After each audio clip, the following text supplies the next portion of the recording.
De olho nas eleições municipais, o presidente Lula iniciou, nesta quinta-feira, sua agenda de viagens pelo país com uma visita ao Nordeste.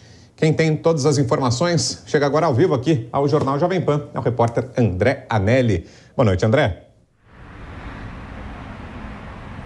Oi, Brown, muito boa noite para você, boa noite a todos ligados aqui no Jornal Jovem Pan. Nesse primeiro dia da série de agendas do presidente Lula no Nordeste, o principal compromisso foi o relançamento da refinaria de Abreu e Lima, em Ipojuca, Pernambuco.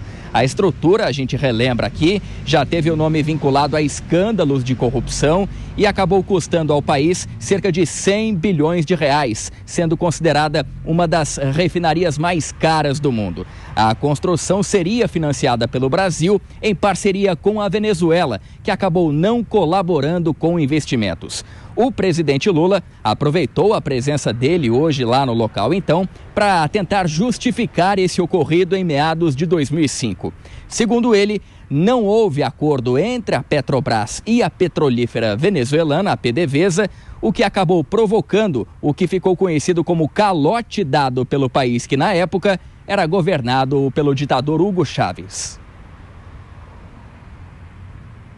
Nunca o Chávez colocou um centavo aqui. E a Venezuela, ela tem um petróleo, para quem conhece, 8 API. É um petróleo muito pesado. É um petróleo muito pesado. E para fazer a refinaria com a Venezuela, a gente tinha que fazer quase que 2 refinarias, porque a gente tinha que fazer a nossa e tinha que fazer um reparador para preparar o petróleo dele para entrar na nossa. Então, nós terminamos fazendo sozinho a nossa refinaria e eu posso dizer, graças a Deus, a gente está fazendo ela sozinha, porque a gente vai fazer com os nossos erros e com os nossos acertos. E também durante esse evento, o presidente Lula fez diversas críticas à Operação Lava Jato, que, segundo ele, não teve como foco a corrupção, mas sim a estatal.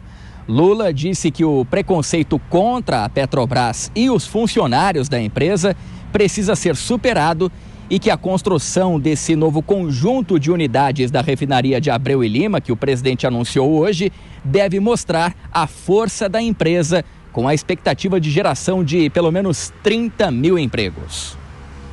A história ainda vai ser contada, porque você sabe que muitas vezes as histórias levam anos, décadas e até séculos para a gente saber da verdade. Mas eu vou dizer uma coisa como presidente da República desse país. Tudo o que aconteceu nesse país foi uma mancomunação entre alguns juízes desse país, alguns procuradores desse país, subordinados ao Departamento de Justiça dos Estados Unidos, que queriam e nunca aceitaram o Brasil ter uma empresa como a Petrobras. Esse discurso faz parte de uma série de agendas do presidente Lula no Nordeste, ele que foi para lá hoje, então, começando justamente nessa quinta-feira, se estendendo pelos próximos dias. A gente relembra que mais cedo, hoje também, Lula participou da implantação do Parque Tecnológico Aeroespacial da Bahia, que fica na base aérea de Salvador, lá na capital do estado, então. Durante o discurso, o presidente elogiou o crescimento econômico da China, que, segundo ele, é consequência do investimento do país asiático em educação. Logo depois, o presidente lamentou a falta de investimentos no setor aqui no país, que, segundo ele, é consequência da falta de interesse da elite brasileira no avanço educacional do Brasil. E uma outra agenda do presidente foi a inauguração da Universidade Federal do Vale do São Francisco, a Univasf, no município de Paulo Afonso. Já amanhã, Lula vai participar da cerimônia de troca do Comando Militar do Nordeste no Recife. Inclusive, o presidente já está em Pernambuco justamente então para dar início a essa série de agendas amanhã. Em seguida, ele embarca para Fortaleza, no Ceará, onde lança a pedra fundamental do campus do Instituto Tecnológico da Aeronáutica, o ITA.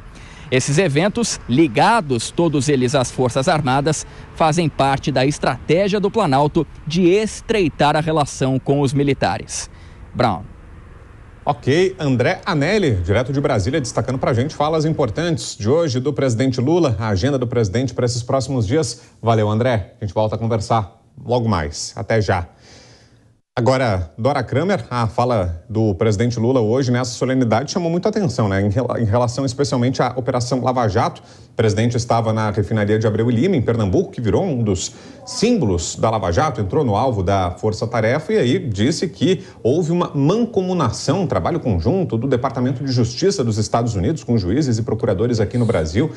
O que achou dessa declaração, hein, Dora? Achei péssima, tentativa de reescrever a história como se nada tivesse acontecido. Eu fico em dúvida, não sei se está correto de retomar o negócio, porque também deixar, mas esse é um aspecto. Esse outro aspecto foi abordado pelo presidente, que você me pergunta. Ora, aquilo ali começou, o orçamento era de 2 bilhões de dólares. Foi gasto, para não concluir a obra, 10 vezes mais. Eu não digo nem que é um símbolo da corrupção, é um monumento à corrupção, a refinaria de Abreu Lima, né? Aquilo entrou para a história, as pessoas confessaram, não é?